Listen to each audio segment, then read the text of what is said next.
Hello everyone. इस video में हम लोग देखेंगे 3-4 मेन टॉपिक देखेंगे और ये सारे टॉपिक बहुत ज़्यादा इम्पोर्टेंट हैं, बहुत ज़्यादा न्यूज़ में रहते हैं और इनसे क्वेश्चन आने के चांसेस काफ़ी ज़्यादा हैं। अपन क्रॉपिंग पैटर्न का पिछले लेक्चर में अपन ने देखा था कि what are the factors affecting the cropping pattern. ठीक है, अपन ने पिछले लेक्चर में क्या देखा था? What are the factors affecting the cropping pattern, what are the various types of cropping pattern, then we have seen water guzzling crops. ठीक है, वो क्रॉप्स जो बहुत ज़्यादा वाटर यूटिलाइज करती हैं, इनसे नुकसान क्या होता है, क्यों उगा रहे हैं, वे फॉरवर्ड क्या है। इसके बाद अपन ने क्या देखा था?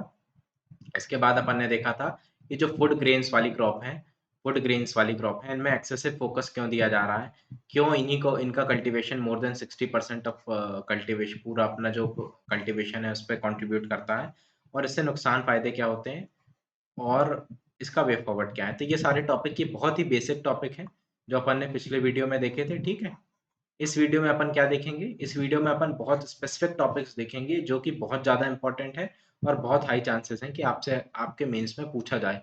चाहे आप भले ही कभी की भी तैयारी कर रहे होंगे 2024, 25, 26, उससे फ़र्क नहीं पड़ता, ये हमेशा ही न्यूज़ में रहते हैं। पिछले 5-6 सालों से बहुत न्यूज़ में हैं और आगे भी रहेंगे।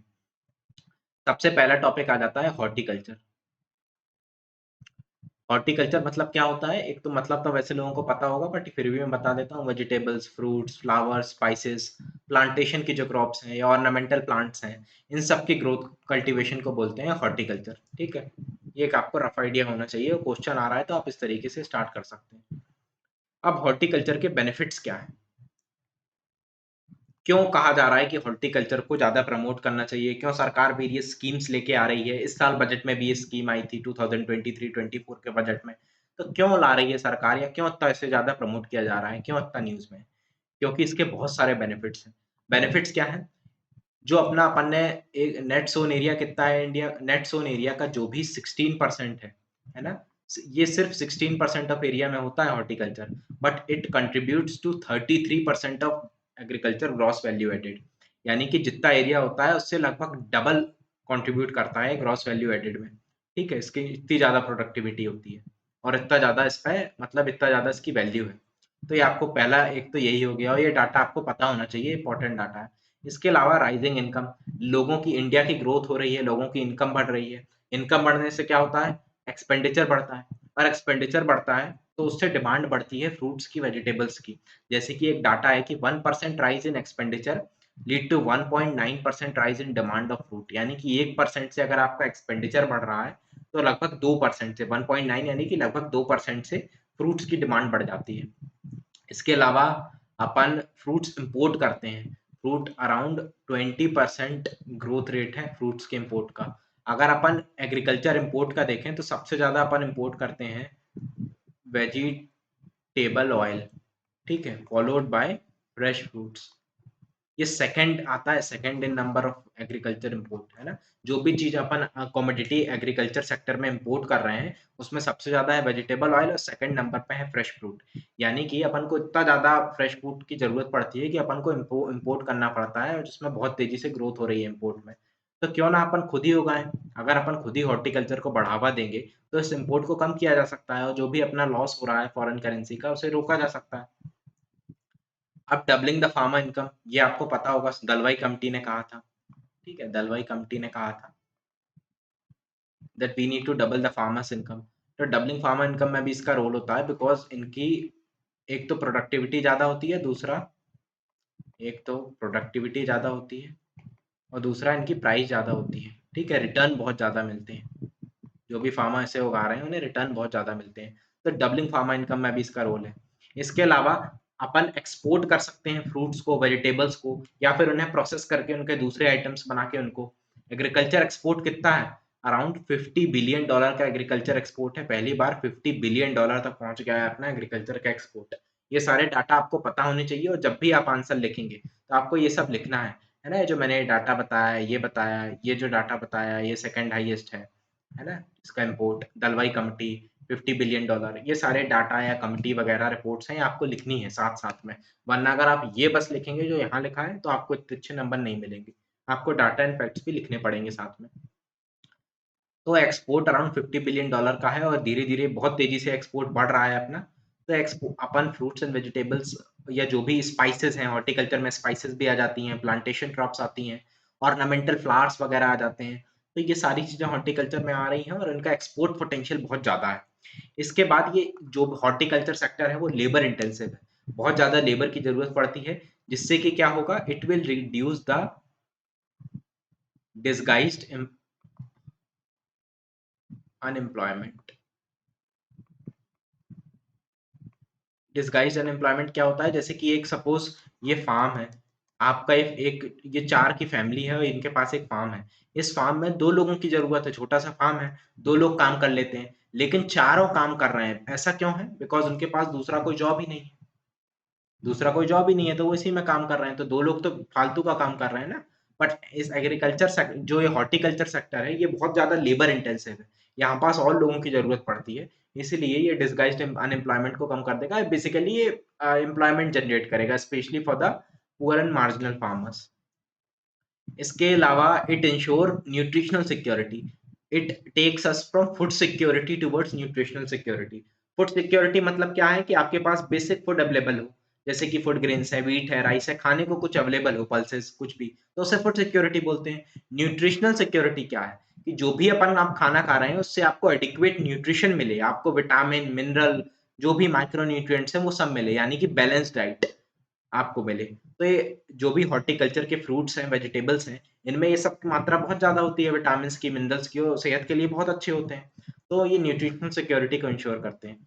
एफपीआई, और फिर अगला पॉइंट है FPI. FPI is food processing industries. इसको भी ये प्रमोट करते हैं, बिकॉज़ इंडिया में जो प्रोसेसिंग का लेवल है, वो इस समय बहुत कम है। धीरे-धीरे ये लेवल बढ़ रहा है ना? जो फूड प्रोसेसिंग इंडस्ट्री है, it is one of the sunrise sector.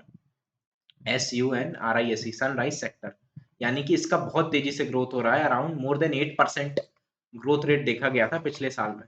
तो ये बहुत तेजी से फूड प्रोसेसिंग सेक्टर ग्रो हो रहा है, और जो फ्रूट्स हैं, वेजिटेबल्स हैं, या जो भी हॉर्टिकल्चर के आइटम्स हैं, उनका प्रोसेसिंग पोटेंशियल बहुत ज़्यादा होता है, वैल्यू एडिशन का पोटेंशियल बहुत ज़्यादा होता है। तो अगर अपन हॉर्टिकल्चर को बढ़ावा देंगे तो इन इंडस्ट्रीज को भी बढ़ावा मिलेगा। इसके अलावा क्रॉप डाइवर्सिफिकेशन में मदद करता है। अपन ने पिछले वीडियो में देखा था कि कैसे फूड ग्रेन्स क्रॉप ही बहुत ज्यादा उगाई जा रही हैं, व्हीट, राइस, पल्सेस वगैरह। तो आपको डाइवर्सिफिकेशन के बहुत ज्यादा फायदे हैं। तो हॉर्टिकल्चर जो है वो क्रॉप डाइवर्सिफिकेशन को प्रमोट करेगा। फूड ग्रेन के साथ साथ ये वाली क्रॉप्स भी उगाएंगे, जिससे कि सॉइल कंजर्वेशन होगा, रेजिलियंस बढ़ती है। जैसे कि आप एक एक आपकी क्रॉप में कुछ दिक्कत के कारण वो नुकसान हो गया, पानी नहीं बरसाया, पेस्ट अटैक के कारण वो नुकसान हो गया, तो आपके पास दूसरी क्रॉप रहती है। तो क्रॉप डाइवर्सिफिकेशन में मदद करता है। तो ये कुछ बेनिफिट थे जो अपन ने देखे, ये आपको याद होने चाहिए along with data and facts. इसके बाद आ जाते हैं challenges. What are the challenges? इतने ज्यादा बेनिफिट हैं, फिर भी इतना एरिया कम क्यों है? अपन ने शुरुआत में क्या देखा था? Only 16% area of net zone area horticulture है ना, हॉर्टिकल्चर सेक्टर के अंदर है। तो ऐसा क्यों है? बिकॉज पुअर प्रोसेसिंग, एक तो one of the main reason ये है कि प्रोसेसिंग बहुत कम हो रही है। अब मुझे एग्जैक्ट वैल्यू याद नहीं है फ्रूट्स एंड वेजिटेबल की कितनी होती है, और वो बदलती भी रहती है, तो आपको बाद में देखनी पड़ेगी। बट आपको ये समझ सकते हैं कि प्रोसेसिंग बहुत कम हो रही है, इसीलिए इतना ज्यादा जो फ्रूट्स एंड वेजिटेबल्स हैं उनमें इतना ज़्यादा उनकी वैल्यू रियलाइज़ेशन नहीं हो पा रही। अगर सपोज़ कोई फ्रूट है, उसका आप जैम बना दें, या वेजिटेबल है उसको प्रोसेस कर दें, उससे कुछ बना दें, वेजिटेबल सूप बना दें, तो उसकी वैल्यू कितनी ज़्यादा बढ़ जाती है। तो यही प्रोसेसिंग नहीं हो पा रही है, ये एक रीज़न है। इसके अलावा पुअर स्टोरेज फैसिलिटी। जैसा कि मैंने बताया कि जो फ्रूट्स एंड वेजिटेबल्स होते हैं वो पेरिशेबल होते हैं, यानी कि आज आपने फ्रूट या वेजिटेबल निकाला तो आपको कुछ समय के अंदर उसे खाना पड़ेगा। अगर आप खाएँगे नहीं तो आप वो खराब हो जाएगा। उस खराब होने को प्रिवेंट करने के लिए उसे कोल्ड स्टोरेज चाहिए, उसको ट्रांसपोर्ट में अच्छे से अच्छा ट्रांसपोर्ट होना चाहिए। ये सारी चीज़ें अवेलेबल नहीं है, स्टोरेज फैसिलिटी अच्छी नहीं है, साथ स्पेशली द कोल्ड स्टोरेज, जिससे कि ये खत्म हो जाते हैं, डिस्ट्रॉय हो जाते हैं। पोस्ट हार्वेस्ट लॉस बोलते हैं इसे, है ना, पोस्ट हार्वेस्ट लॉस। आपको ये सारे टर्म्स यूज़ करने पड़ेंगे जब भी आप आंसर लिखेंगे। पोस्ट हार्वेस्ट लॉस बहुत ज़्यादा हो जाता है स्टोरेज फैसिलिटी की कमी के कारण। इसके अलावा प्राइस स्प्रेड है।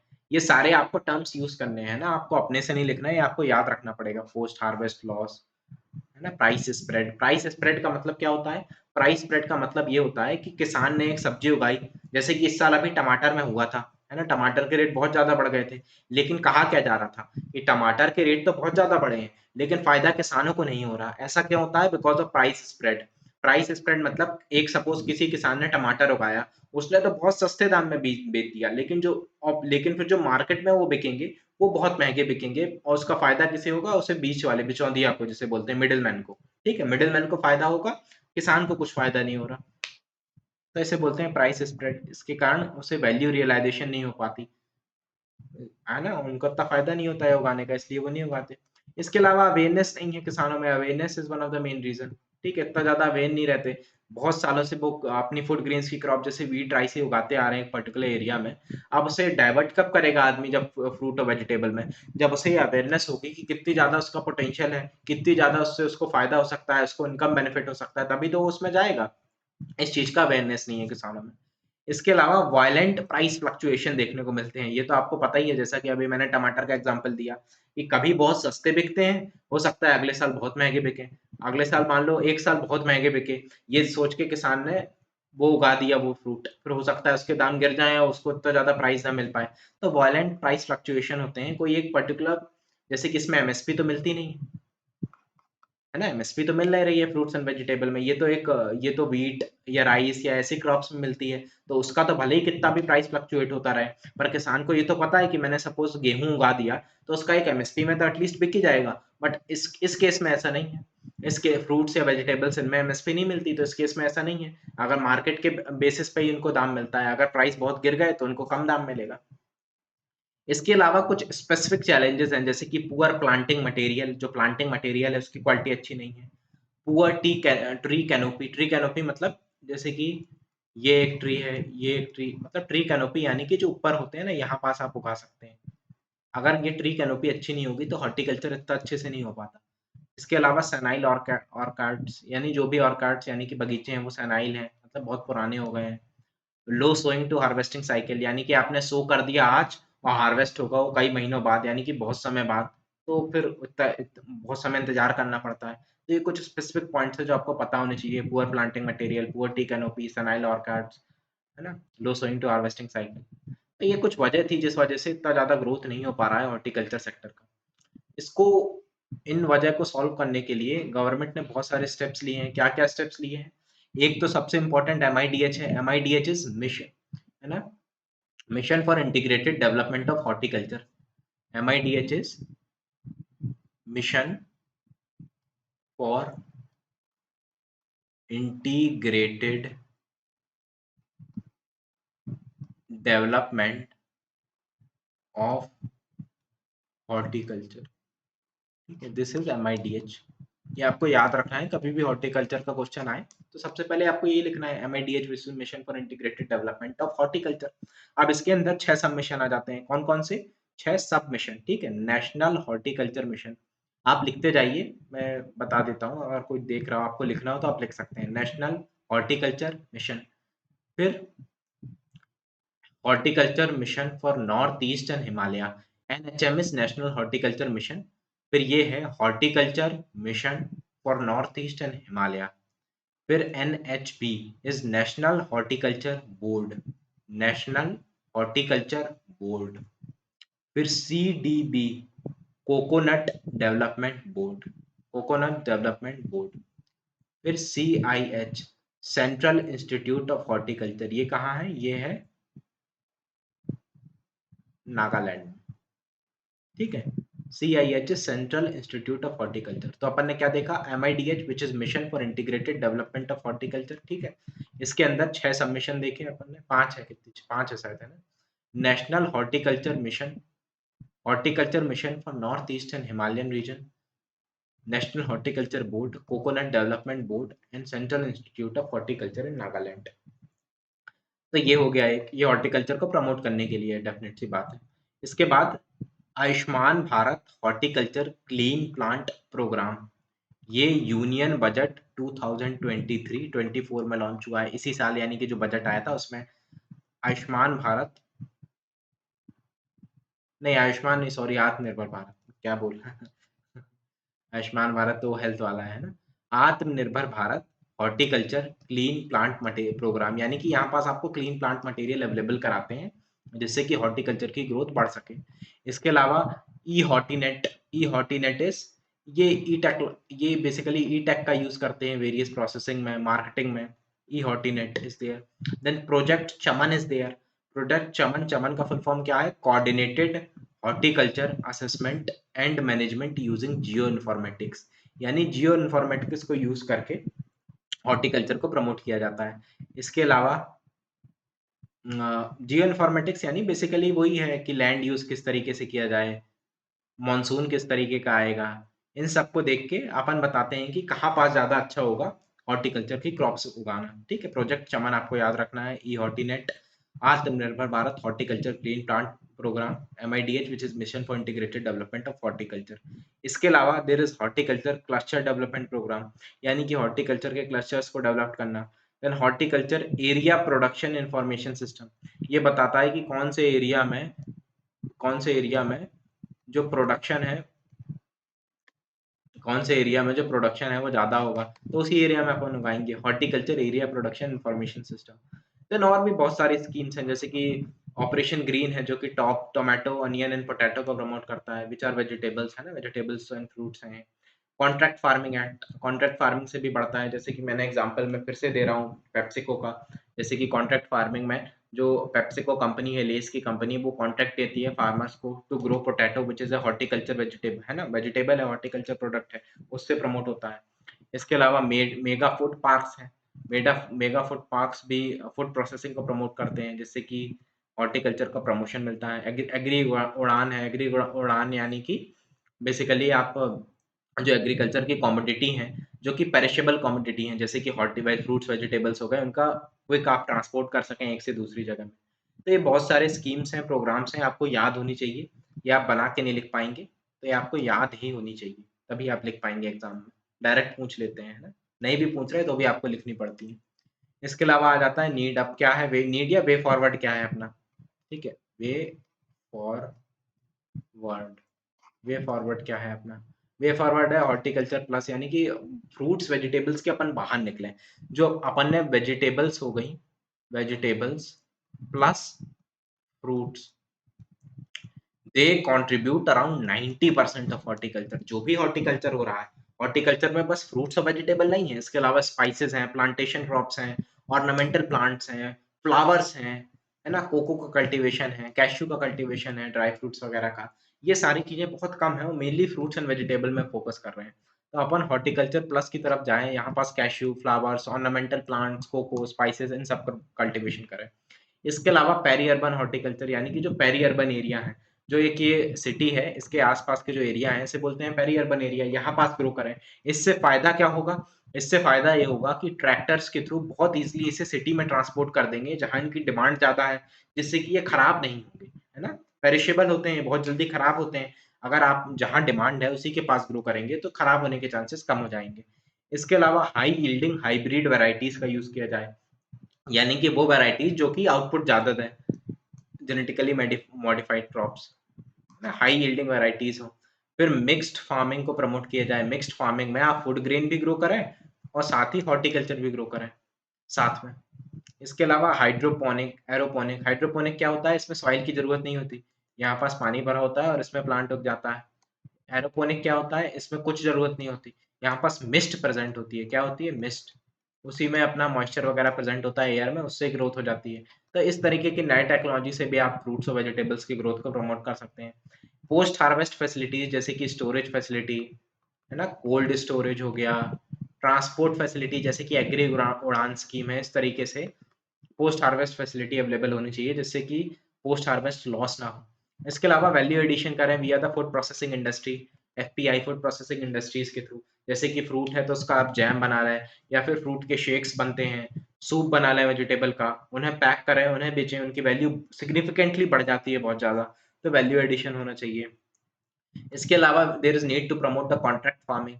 कोऑपरेटिव फार्मिंग को प्रमोट करें, जैसे कि बहुत सारे छोटे छोटे किसान मिलके साथ आ जाएं और फिर प्रमोट करें। इससे क्या होता है? इससे जो लैंड का फ्रेगमेंटेशन हो जाता है, जैसे कि एक छोटी सी लैंड है सपोज किसानों के पास, तो बहुत सारे मिलके आ जाएंगे तो लैंड बड़ी हो जाएगी, जिससे कि इकोनॉमीज ऑफ स्केल बढ़ती है ना, यानी कि वैल्यू प्रोडक्शन ज़्यादा होता है और फायदा भी ज़्यादा होता है। इसके अलावा इनिशियल इन्वेस्टमेंट जो रिक्वायर्ड होती है मॉडर्न टेक्नोलॉजी को अडॉप्ट करने के लिए, वो बहुत सारे अगर फार्मर्स मिलके काम करेंगे तो वो अडॉप्ट कर पाएंगे। इसलिए और इसका ग्रोथ बढ़ पाएगा, है ना, हॉर्टिकल्चर सेक्टर का। तो contract and cooperative farming, then आपको अवेयरनेस बढ़ानी होगी, ट्रेनिंग देनी होगी किसान को, ये तो रहता ही है हर जगह। तो ये कुछ आप वे फॉरवर्ड में आप लिख सकते हैं कि ये कुछ सारी चीजें आप स्पेसिफिक चीजें याद रखें जो आप सोच नहीं पाएंगे, जैसे अवेयरनेस है, ट्रेनिंग है, contract farming, cooperative farming, value addition, ये सब आप एग्जाम एनवायरनमेंट में भी आप सोच सकते हैं। बट कुछ चीजें हैं जैसे कि ये है हॉर्टिकल्चर प्लस है, पेरी अर्बन हॉर्टिकल्चर है, ये है हाइड्रोपोनिक, एरोपोनिक या हाई यील्डिंग हाइब्रिड वैरायटीज, ये चीजें आप नहीं सोच पाएंगे एग्जाम पे, है ना, उस समय। साथ ही ये जो गवर्नमेंट की स्कीम्स हैं वो आपको याद नहीं आएंगी उसी समय। साथ ही जैसे चैलेंजेस में अपन को पुअर प्लांटिंग मटेरियल है, या पुअर ट्री कैनोपी है, या सनाइल ऑर्किड्स है, nose going to harvesting cycle, ये आप उस समय थोड़ी सोच पाएंगे, है ना। जैसे कि प्राइस स्प्रेड है, ये आप उस समय सोचेंगे तो आपके पास जनरल पॉइंट आएंगे, अवेयरनेस है, प्रोसेसिंग, स्टोरेज, ये सब आएगा। ये पॉइंट नहीं आएंगे तो ये आपको स्पेसिफिकली याद करने पड़ेंगे। बाकी भी आप बार बार पढ़ेंगे तो अपने आप याद हो जाएंगे, बट इनमें ज्यादा ध्यान देना होगा। तो ये टॉपिक हो गया हॉर्टिकल्चर का, बहुत ज्यादा इंपॉर्टेंट टॉपिक है और बहुत हाई चांसेस है कि कभी क्वेश्चन आए 1-2 सालों में। इसके बाद अगला इंपॉर्टेंट टॉपिक है कोआर सीरल्स। कोआर सीरल्स को बोलते हैं न्यूट्री सीरल्स। न्यूट्री सीरल्स क्यों बोलते हैं? बिकॉज में न्यूट्रिएंट का कंटेंट बहुत ज़्यादा होता है ना, जैसे कि विटामिन, मिनरल्स, माइक्रो न्यूट्रिएंट्स वगैरह का, इसलिए न्यूट्री सीरल्स भी बोलते हैं। अब इनके बेनिफिट्स क्या हैं, क्यों इतना ज़्यादा प्रमोट किया जा रहा है कोआर सीरल्स को? इंडिया तो बहुत ही ज़्यादा प्रमोट कर रहा है, तो इसके फायदे क्या हैं? तो इस पे अपन लिख सकते हैं कि द कोआर सीरियल्स और the nutri cereals have potential to solve 3 greatest challenges of 21st century, है ना। जो 21st सेंचुरी के 3 सबसे बड़े चैलेंजेस है उन्हें सॉल्व करने का पोटेंशियल है। ये सबसे बड़े चैलेंजेस क्या हैं? Nutritional security, environmental sustainability and increasing the farmers income. ये 3 सबसे बड़े चैलेंजेस हैं, सबसे बड़ों में से एक है एटलीस्ट। तो आप इस तरीके से लिख सकते हैं कि it has the potential to solve 3 greatest challenges of 21st century, which is the nutritional security, environmental sustainability, है ना, to ensure nutritional security, to ensure environmental sustainability and to increase the farmers income. कैसे nutrition security को ensure करते हैं कोआर serials? एक तो इनमें vitamin होते हैं, मिनरल्स होते हैं। They also have the low glycaemic index. Low glycaemic index के फूड जो होते हैं वो ब्लड शुगर लेवल को नहीं बढ़ाते हैं बहुत जल्दी, इसलिए जो डायबिटिक पेशेंट है उनमें भी ये फायदेमंद होते हैं। इसके अलावा प्रोबायोटिक, प्रोबायोटिक मतलब क्या होता है? जो अपनी इंटेस्टाइन में बेसिकली ये इंटेस्टाइनल हेल्थ को इंश्योर करते हैं। जैसे कि अगर किसी को डायरिया हो जाए तो उसे प्रोबायोटिक्स कहा जाता है कि ले, जिससे कि उसकी इंटेस्टाइनल हेल्थ अच्छी होती है, जो वाटर या फूड का एब्जॉर्प्शन है बॉडी में वो बढ़ जाता है। इसके अलावा they also it is found that they also reduce the risk of type 2 diabetes mellitus, यानी कि डायबिटीज का रिस्क कम कर देते हैं, गैस्ट्रिक अल्सर का, कोलोनिक कैंसर का, कोलोन में कैंसर का, यानी colon is one of the part of intestine, वहां के कैंसर का, गैस को कम कर देते हैं, कॉन्स्टिपेशन या कब्ज को कम कर देते हैं, लीवर डिसऑर्डर को, एनीमिया को, इन सब के रिस्क को कम कर देते हैं। तो ये सारी चीजें आपको याद रखनी है और लिखना है, एटलीस्ट 2-3 तो आप इसमें याद रखें, colonic cancer, diabetes mellitus, constipation, ये सब आपको याद रखने है और लिखना है। इसीलिए कुछ स्पेसिफिक अब मैं आपको बता रहा हूँ जिससे आपको लिखने में अच्छा लगे, वो है they are form the cornerstone of the nutrition, they are the Shri Anna, which is इसका श्री अन्न का मतलब क्या हुआ? They are the best among the grains. तो ये दो स्पेसिफिक टर्म है, आपको याद रखना है। They form the cornerstone of nutrition and they are the Shri Anna, which is the they are the best among the grains. इसके बाद आ जाता है न्यूट्रिशनल सिक्योरिटी के बाद, they ensure the environmental sustainability. कैसे इंश्योर कर देते हैं? Because they need 2.5 to 5 times, 2.5 से 5 गुना कम वाटर लगता है उन्हें ग्रो करने में। और अभी अपन ने पिछले लेक्चर में देखा था कि वाटर स्ट्रेस कितनी ज्यादा है। नीति आयोग की रिपोर्ट ये कहती है कि around 45% of people in India they are facing the severe water stress, और जो 70% फ्रेश वाटर है वो पॉल्यूटेड है। साथ ही ग्राउंड वाटर 90% लगभग ग्राउंड वाटर एग्रीकल्चर में यूटिलाइज होता है, और ग्राउंड वाटर का लेवल लगभग 21 या 22 कितनी सिटीज में 2020 में जीरो लेवल पर पहुंच गया है नीति आयोग की रिपोर्ट के मुताबिक। तो ये वाटर स्ट्रेस कितना ज्यादा हो रहा है, और इसका सोल्यूशन एक ये है कि आप कोआर सीरियल्स को प्रमोट करें, because it uses 2.5 to 5 times less water. इसके अलावा कैसे इंश्योर करता है एनवायरमेंटल सस्टेनेबिलिटी? ये एक-एक पॉइंट है, आपको अलग-अलग लिखने हैं, ठीक है? ये एक पॉइंट हो गया, ये एक पॉइंट हो गया। मैंने एक ही में लिख दिया है जिससे कि आपको ज़्यादा आसानी हो पढ़ने में। इसके अलावा ये पावरफुल रूट सिस्टम होती है इनकी, है ना? ये आपकी सॉइल है, ये कुआर सेल्स आपने उगाए, और इनका जो रूट सिस्टम है ये बहुत ज़्यादा पावरफुल होता है। इससे क्या होता है, सॉइल इरोजन कम हो जाता है। सॉइल इरोजन आपको पता होगा कैसे होता है, वाटर इरोजन, विंड इरोजन, या आप जो डिफॉरेस्टेशन, इन सब वजह से सॉइल इरोजन होता है और इसके बहुत सारे नुकसान होते हैं सॉइल इरोजन को, और इसे प्रिवेंट करता है powerful root system of coarse cereal, ठीक है। It prevents the soil erosion. इसके अलावा they also aids nitrogen fixation, they also reduce the greenhouse gas releases. Greenhouse gas जो राइस है, या राइस का जैसे कल्टीवेशन मीथेन रिलीज करता है, which is one of the greenhouse gas जो कि ग्लोबल वार्मिंग कराता है, उसके बहुत सारे नुकसान हैं। तो ये भी कम कर देता है, ग्रीन हाउस गैस का रिलीज नहीं होता, नाइट्रोजन फिक्सेशन होता है। सो यू कैन राइट, अगर आप अच्छे से लिखना चाह रहे हैं तो एक ये लाइन आप याद रख लें, they are the potential ally against the climate change. ये एक एलाई की तरह है, एक अपने एक दोस्त की तरह है अगेंस्ट द क्लाइमेट चेंज। इसके बाद आ जाता है they increase the farmers income. ऐसा क्यों, because rain fade area around only 50% of area is irrigated. 50% of net sown area है ना, एरिया नहीं, नेट सोन एरिया का 50% बस इरीगेटेड है। बाकी 50% क्या है, बाकी 50% है रेन फेड, यानी कि पानी बरसता है वहीं से उन्हें पानी मिलता है। तो रेन फेड एरिया में अगर आप दूसरी क्रॉप उगाएंगे जिनको वाटर की ज्यादा रिक्वायर्ड होती है, तो वो तो खराब होने के चांसेस रहेंगे अगर मानसून नहीं आया। बट ये क्रॉप्स, इनमें पानी की रिक्वायर्ड कम होती है, ये क्रॉप्स हार्डी है, रेजिस्टेंट होती हैं, ये कम पानी में खराब नहीं होती। इसलिए रेन फेड एरिया में अगर आप इन्हें उगा रहे हैं तो इनके खराब होने के चांसेस बहुत कम है और फार्मर्स को नुकसान नहीं होगा इससे, है ना। इसके अलावा they are resilient to the pest attack. Pest attack कम होते हैं, दे आर क्लाइमेटिक रिजिलियंट, यानी कि अगर टेम्परेचर बहुत ज्यादा बढ़ रहा है या कम हो रहा है, जैसा कि मैंने कहा ना, ये रेजिस्टेंट हार्डी होते हैं। ये अगर छोटा मोटा टेम्परेचर वेरिएशन है या पानी कम हो रहा है या ड्रॉट आ रहा है क्लाइमेट चेंज के कारण, तो उसमें खराब नहीं होते, जिससे कि किसान को नुकसान नहीं होता है। They also they can be used as a food की तरह तो यूज होते ही हैं, as well as the fodder. जैसे कि मेज है ना, मेज का कल्टीवेशन होता है, ये बहुत इंपॉर्टेंट फूडर है। फूडर यानी कि जो जानवर होते हैं उन्हें भी खिलाया जा सकता है, तो एक उससे भी उनको फायदा होता है किसानों को। So you can run this line that they are the door to prosperity for the Indian marginal farmers.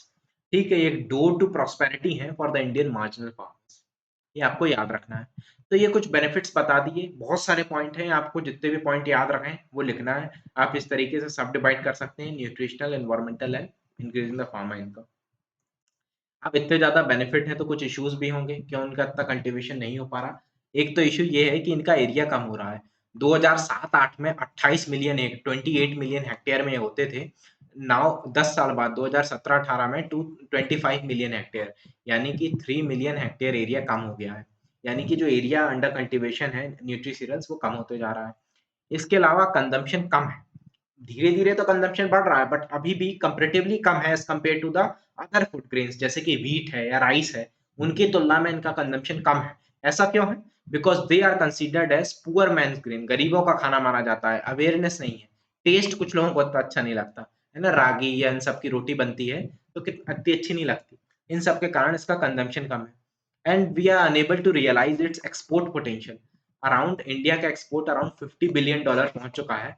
But जो न्यूट्री सीरियल्स का एक्सपोर्ट है वो बहुत कम है as compare to other things export, other agriculture commodities.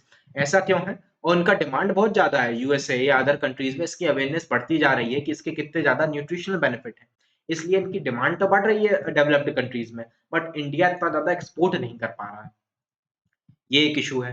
इसके अलावा value addition कम है। वैल्यू एडिशन का मतलब क्या है? वैल्यू एडिशन का मतलब जैसे कि रागी है, तो रागी का डोसा भी बनता है, रागी डोसा। इसके अलावा मिलेट है, जो मिलेट्स हैं उसका उपमा भी बनता है। जवार की राइस भी बनता है, ये आपने देखा होगा। बट ये सबका इतना ज्यादा प्रमोशन नहीं हो पा रहा है, ठीक है। ये सब अगर आपने रागी ऐसे ही बेची या फिर रागी का डोसा बढ़ा दिया, तो मल्टीपल टाइम्स उसकी वैल्यू या में बढ़ोतरी हो जाती है और बहुत ज्यादा महंगे बिकते हैं ये सारी चीजें। बट ये सारी चीजें हो ही नहीं पा रही हैं, बहुत कम लेवल पे हो पा रही हैं, वैल्यू एडिशन बहुत कम है।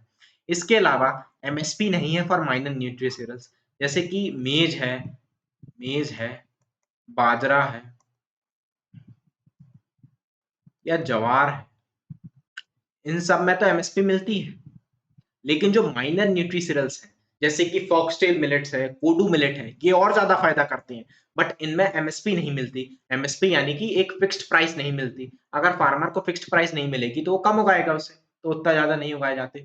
मार्केटिंग कम है, पुअर मार्केटिंग अच्छी नहीं है, यील्ड कम है, अवेयरनेस आप लिख सकते हैं फार्मर्स में कम है ना, यील्ड कम हो रही है, इतनी ज्यादा यील्ड नहीं है। जो भी न्यूट्रिशनल्स उगाए जाते हैं वो नॉर्मली उगाए जाते हैं, high yield variety of seeds available नहीं है इनके लिए। तो ये कुछ इश्यूज हैं जो आपको याद रखने हैं। इसके अलावा इन इश्यूज को सॉल्व करने के लिए बहुत सारी स्टेप्स ली गई, बहुत सारी स्टेप्स हैं जो कि आपको याद रखनी है। ठीक है, स्टेप्स तो आपको याद रखनी ही रखनी है, बिकॉज बाकी जगह तो आप सोच के भी लिख सकते हैं, लेकिन स्टेप्स को आप खुद से सोच के नहीं लिख पाएंगे, आपको पता होगी आप तभी लिख पाएंगे। One is NFSM, NFSM national food security mission, coarse cereals. इसमें व्हीट राइस के साथ साथ कोआस सीरियल्स का भी ग्रोथ किया जा रहा है एनएफएसएम में, कोआस सीरियल्स। इसके बाद पोषण 2.0, ठीक है, पोषण 2.0 इस पोषण अभियान, इसमें एटलीस्ट वन मील इन, है ना, at least one time in a week, at least एक बार वीक में दिया जा रहा है, एक बार या उससे ज्यादा बार एटलीस्ट, ये कहा जा रहा है कि एक बार तो आपको मील में देना ही है अंडर पोषण अभियान, ये न्यूट्रीशियल्स। इसके अलावा इंक्लूजिंग इन पीडीएस, पब्लिक डिस्ट्रीब्यूशन सिस्टम में इन्हें इंक्लूड किया गया है। एमएसपी बढ़ा दी गई है फॉर मे ज्वार बाजरा रागी, जो भी मेजर कोआस सीरियल्स हैं जिनमें दी जाती है उनकी एमएसपी बढ़ाई जा रही है। 2018 में इंडिया ने सेलिब्रेट किया था नेशनल ईयर ऑफ मिलेट। 2023 में इसी साल we are celebrating international year of millets, India के इनिशिएटिव में ही ये सेलिब्रेट किया जा रहा है। इस इंटरनेशनल ईयर ऑफ मिलेट्स में बहुत सारे स्टेप्स लिए गए हैं, कौन कौन से? Union ministries, states and Indian embassies allocated a each focused month in 2023 to promote millets. Union ministry, state या इंडियन एम्बेसी जो फॉरेन कंट्रीज में है, वो हर एम्बेसी एक फोकस्ड मंथ डेडिकेट कर रही है किस लिए? प्रमोट करने के लिए मिलेट्स को। इसके अलावा एमएफ, है ना, ministry of food processing industry, this is ministry of food processing industry, ये मिलेट के फेयर्स, एग्जीबिशंस ऑर्गेनाइज कर रही है टू प्रमोट मिलेट। स्टेट्स में फूड फेस्टिवल्स ऑर्गेनाइज किए जा रहे हैं, फार्मर्स को ट्रेन किया जा रहा है to grow millets. FSSAI is food safety and standard authority of India, ये food safety and standard authority of India, ये ईट राइट मेलाज ऑर्गेनाइज कर रही है, जहां पास आपको बताया जा रहा है कि किस तरीके से आप न्यूट्रिशनल रिच फूड को कंज्यूम करें, ठीक है, रिच फूड को। और उसमें से एक one of the main nutritional rich food is अपना न्यूट्रीसीरियल्स। यूनियन बजट 2023-22, इस साल के यूनियन बजट में Indian institute of millet research को सेंटर ऑफ एक्सीलेंस का वो दे दिया गया है ना, रिकॉग्निशन दे दिया गया है। Indian institute of millet research, ये हैदराबाद में है, ठीक है, Indian institute of millet research इन हैदराबाद, इसे सेंटर ऑफ एक्सीलेंस का वो दे दिया गया है, रिकॉग्निशन। और पिछले साल यूनियन बजट 2022-23 में ये कहा गया था there is need to promote value addition and there is need to promote branding of millets. तो ये सारी चीजें स्टेप्स लिए गए हैं, आपको याद रखने हैं। नेशनल फूड सिक्योरिटी मिशन, पोषण अभियान, PDS, MSP, national and international year of millets. International year of millets के अंदर बहुत सारे स्टेप्स लिए गए हैं, वो फिर यूनियन बजट में जो लिया गया है 2023, 24, 22, 23 के बजट में। अब इसका वे फॉरवर्ड क्या है? There is need to promote the special agri business zone, ये आपको स्पेसिफिकली याद रखना है। There is need to promote special agri business zone. Dalwai committee ने कहा था कि स्पेशल एग्री बिजनेस जोन को प्रमोट करना है, जहां पास एफपीओ फूड, यहाँ पास एफपीओ बनाया जाए by small and marginal farmers, जो स्मॉल एंड मार्जिनल फार्मर्स हैं ये साथ आए और एफपीओ क्रिएट करें। FPO is food processing organisation in this special agri business zone, जिससे कि मिलेट्स को प्रमोट हो और इनको भी फायदा हो। इसके अलावा there is need to promote value addition in labelling, जैसे कि रागी डोसा, जवार राइस, जैसे कि मैंने बताया था। There is need to provide MSP to the minor millets like kodo millets, foxtail millets. There is need to boost export, there is need to perform the millet boards, ये भी आपको स्पेसिफिकली याद रखना है, ये भी आपको याद रखना है, ठीक है। There is need to promote the millet boards, जैसे कि आंध्र प्रदेश या Telangana, as done in Andhra Pradesh and Telangana में मिलेट्स बोर्ड फॉर्म किए गए हैं टू प्रमोट मिलेट्स। इसके अलावा there is a case study, ये भी आप याद कर सकते हैं, इससे कुछ चीजें आप लिख सकते हैं, तो लंबा तो जगह नहीं रहती लिखने की। In the Kolli hills of Namakkal district Tamil Nadu, millet project was organised by MS Swaminathan research foundation, ठीक है, कहाँ हुआ था? Kolli hills in Namakkal district of Tamil Nadu, millet project by MS Swaminathan research foundation. इन्होंने यील्ड बढ़ाई, कैसे बढ़ाई yield? By community seed bank create कर दिया, new use of by use of new technology and better agronomic practices, Then they have used the customized post harvest machinery, small scale local mechanized milling by SHG. SHG is self help group. Self help group ने small machineries का एक stock create किया, जिसको आप कोई भी utilise कर सकता है, जो मार्जिनल फार्मर्स हैं वो उसे यूटिलाइज कर सकते हैं, जिससे कि customised post harvest machinery small scale local mechanised milling होने हो सकी।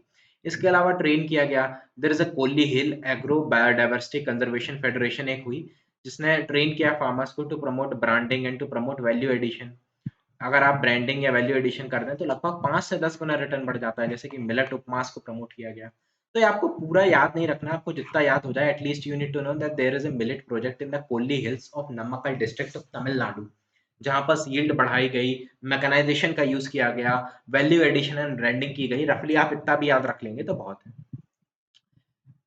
तो ये आपका था कोआस सिरल से मिलेट्स। अब 2 टॉपिक इसमें और बचे हैं, which is the genetically modified crops and organic and natural and zero budget natural farming, जो कि अपन अगले लेक्चर में देखेंगे।